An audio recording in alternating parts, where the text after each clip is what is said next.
Yeah. So let's keep it going. Black Hebrew Israelites are Christian. Now, let's sum up everything. Let's make sure that everything that's being said is the truth.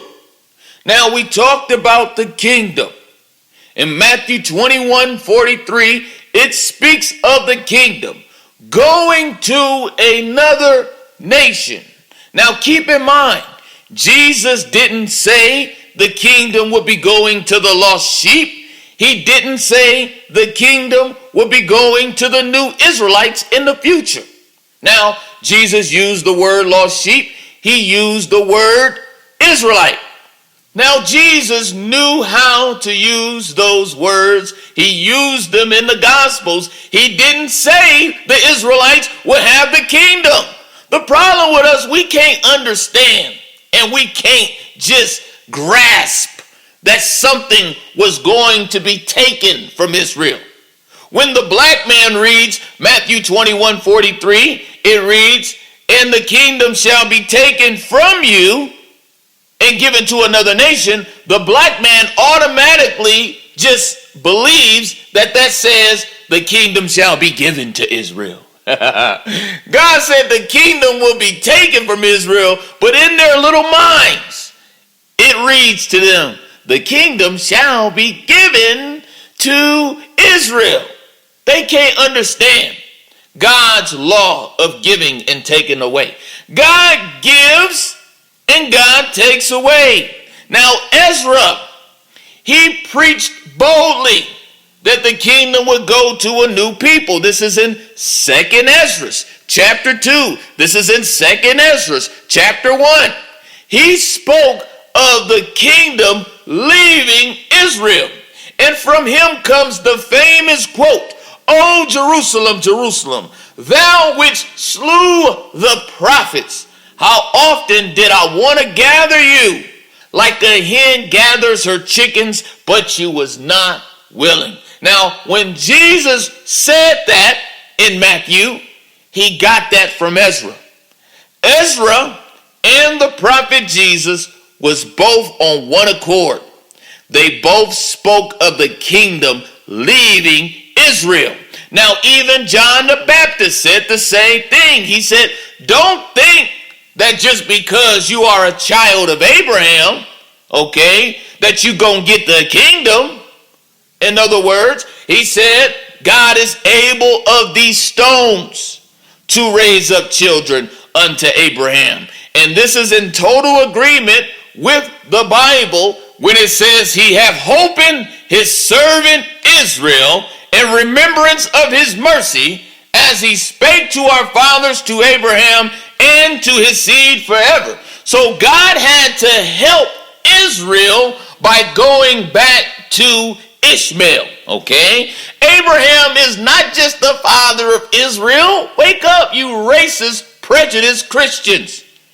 Abraham is the father of many nations. Why? Because from him came the Gentile messenger, okay? All the other prophets were only sent to their own nation, okay? Jesus was a prophet to Israel, okay? But the prophet Muhammad, peace and blessings be upon him, he was sent as a mercy to all of humanity. He was sent to gather all the families of the earth. Also, he didn't say the kingdom would be going to the northern kingdom, as IUIC teaches. He didn't say that. He said the kingdom would be going to another ethnos. That is another race.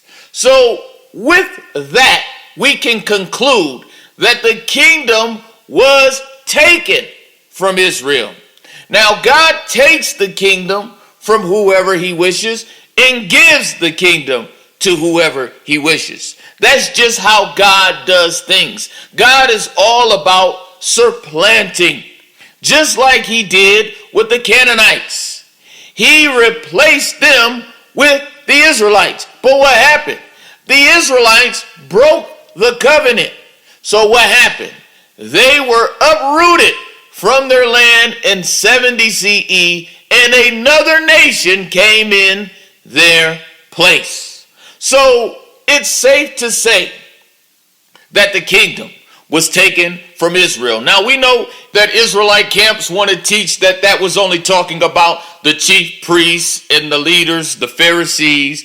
But no, he was speaking to the big people and the small people. For instance, every time the children of Israel went into captivity, such as when Jeremiah announced to the children of Israel, he gave them an opportunity to repent, and they didn't want to listen. What happened?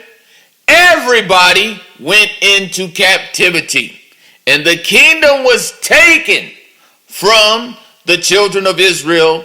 Even back then, even the poor that remained in Israel, they didn't have the kingdom.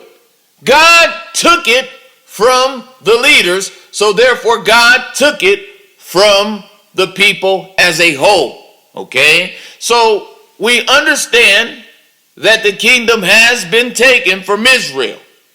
Now, who has the kingdom today? Who is the most powerful army today? Okay, United States. What religion predominantly is the United States? United States is Christian, okay? Now, we have some sprinkles in there, but about 69% of the U.S. Army is Christian, Catholic, Baptist, everything in between in the Christian faith is in the military. So therefore, it is safe to say that the kingdom is in the hand of the Christians today. That's why I teach metaphors. I told you, the house of Saul is the house of Christianity, because the house of Saul is, in fact, the house of Paul. And so the founder of Christianity is none other than who? You know his name. His name was Paul, whose name used to be Saul. And he is still Saul. He's still the wolf in sheep clothing that Jesus warned us about, that would come after him with the signs, with the miracles. Jesus warned of one coming out of the wilderness, out of the desert. Okay? He said, do not believe it. That's Paul. Now, Paul was a Pharisee. He was the son of a Pharisee. Jesus was the only prophet to warn us about the leaven of the Pharisees. What is leaven? Leaven is yeast. And the children of Israel were told not to eat leavened bread during the killing of the firstborn, because what is that going into? That is going into the teaching that Jesus Christ rose from the dead. The same exact thing that King Saul was doing. When the prophet Samuel died, he went to a witch to bring him up, to conjure him back up. Now, everything you see in the Old Testament, Saul, is what you see in the New Testament, Saul. You're not going to hear anybody preaching and teaching this, okay? I'm not Googling this. I'm not following nobody else's videos. This is right here coming out in the house of David. This is the types in the shadows. Everything you see in the Old Testament, Saul, you see in the New Testament, King Saul. Old Testament King Saul was from the tribe of Benjamin. Same thing with Saul. The symbol is the wolf. Same thing with Saul. King Saul was the first king of Israel. Same thing with Saul in the New Testament. Christianity is the strongest religion, okay? Paul is still the king of the Christian church. Jesus is not the founder of it. Paul is. Going back to King Saul. King Saul was killing the priest of his day. He killed 85 priests of Nob. He was chasing David around, trying to kill him. And it's the same exact thing with the New Testament Saul. He started off killing Christians, and then he became the father of Christianity, okay? And the Christians right now are chasing the seed of David around, and that is metaphorically speaking of Islam. Christianity is at war with Islam. Christianity hates Islam. Christianity is like King Saul chasing baby David around trying to kill him. Okay? King Saul brought up witches. Paul brought us Christianity, which is idolatry, which is witchcraft. Okay? He was a head taller than all of the men. Speaking of the Old Testament King Saul. Now, the Apostle Paul, his religion, Christianity, is a head taller than all other religions. It is the largest religion right now. King Saul's sin was sacrifice. He was sacrificing on the battlefield. He was supposed to wait a full 7 days, a number of completion, until Samuel came and offered the sacrifice. It's the same thing with the New Testament King Saul. He crucified Jesus. He sacrificed Jesus too soon. Jesus did not die yet. Jesus will not die until later. God is going to cause him to die a natural death. So the sin of the first King Saul was sacrifice. The sin of the New Testament King Saul was sacrifice. Now get this. The Old Testament King Saul was supposed to kill off the Amalekites. Okay? But what was he doing? He was offering sacrifices, saying that sacrifices is better than obedience. And Samuel had to correct him and say, you know what? Obedience is better than sacrifice. This is the exact same thing in Christianity. King Saul is still alive, okay? His teachings are still alive. And it's through the apostate Paul. His sin was sacrifice. He teaches us that what Jesus did on the cross, supposedly, is greater than all of our obedience. He is following his ancestor, King Saul. Everything you see in that man in the Old Testament, you see in the same man in the New Testament. Okay? So the church has failed. The Israelite camps have failed. All right? They don't see the truth that's right before your eyes. God made it so simple. So simple. The house of Saul is the house of Paul. This is proof that Paul is the founder of Christianity. Now, the Old Testament Saul, he presumed to take on the office of a priest. And the New Testament Saul presumed to take on the office of a prophet, of an apostle. That's why he's the only one who calls himself an apostle.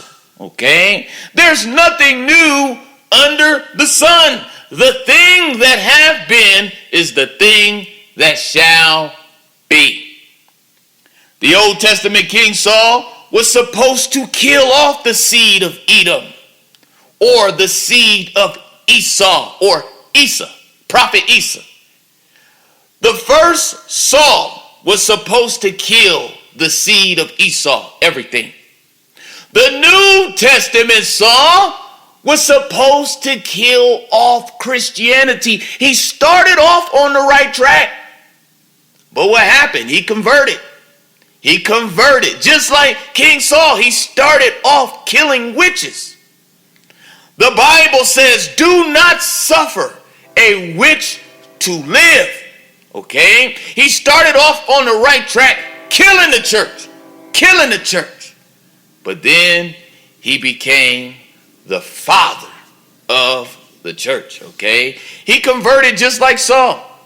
Saul was killing the witches, and then he became the head witch because he even promised by God that he would keep that woman alive even though his law says you are not supposed to suffer a witch to live in the book of Exodus. Oh, it's the truth.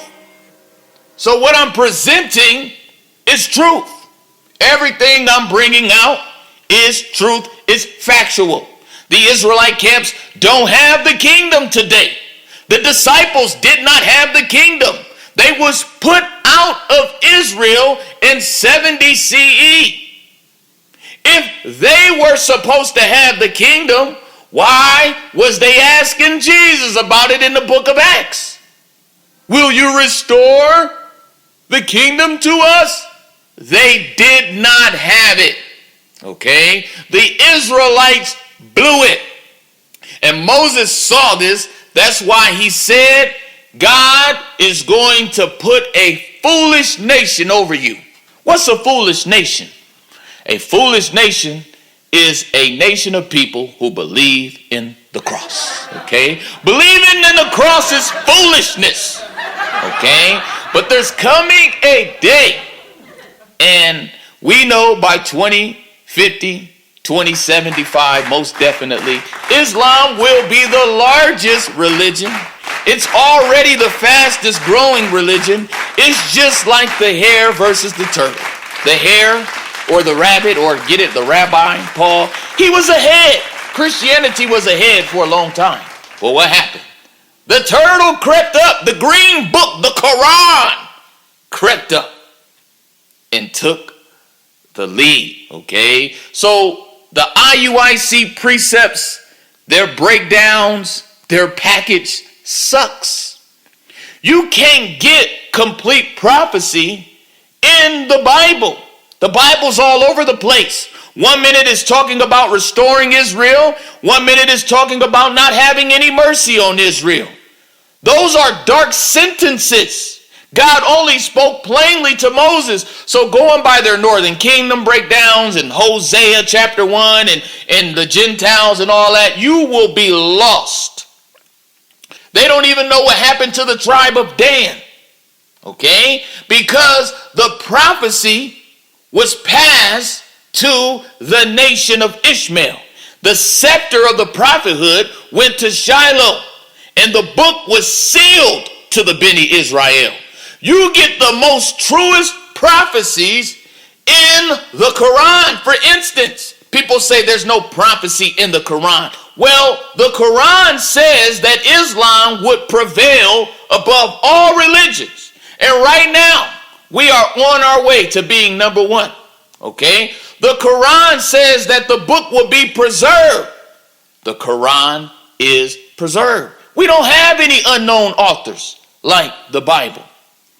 The Quran says neither did they kill him nor crucify him, for Allah took him. Now, that right there is the most simple truth that's right before your eyes. In the Bible, Joseph was a type and shadow of Jesus. They have about 60 parallels. Now, Joseph, he was not killed. It was a big lie.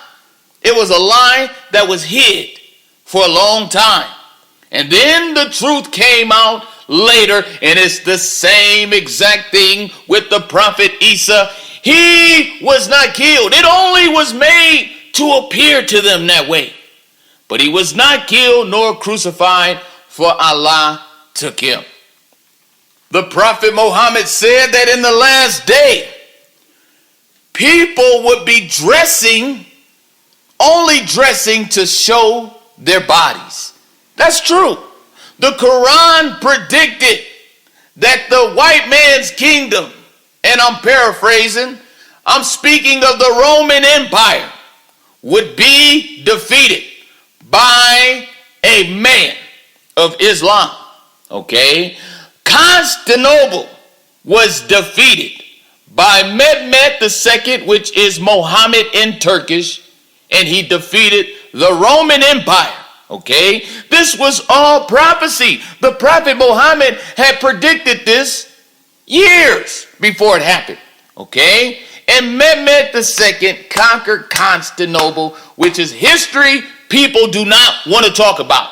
The Prophet Muhammad says, surely you will conquer Constantinople, and what a great army that would be.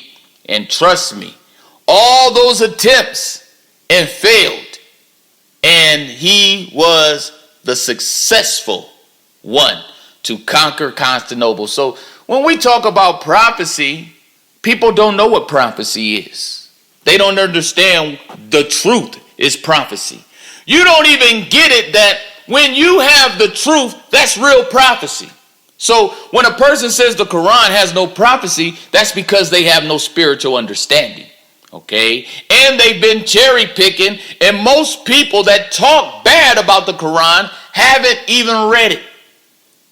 They pick and choose which hadiths they believe, okay? And that's what you have. You have speculation, you have conjecture, you have assumption. So to sum it all up, we know that the house of Saul is the house of Paul, and that's Christianity.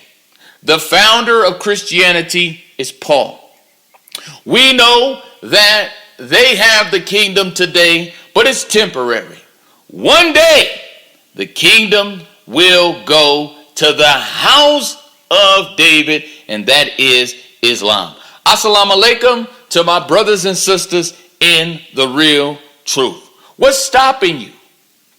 What's stopping you from joining Islam today? Oh, it's the discipline. Oh, it's the prayers, huh? Oh, it's you got to wash your ass, huh? You got to wash up. You don't want to wash up, okay? We promote cleanliness in Islam, okay? But let me tell you something. The Quran talks about hell more than any other book. I encourage you to take your salvation seriously. Assalamu alaikum.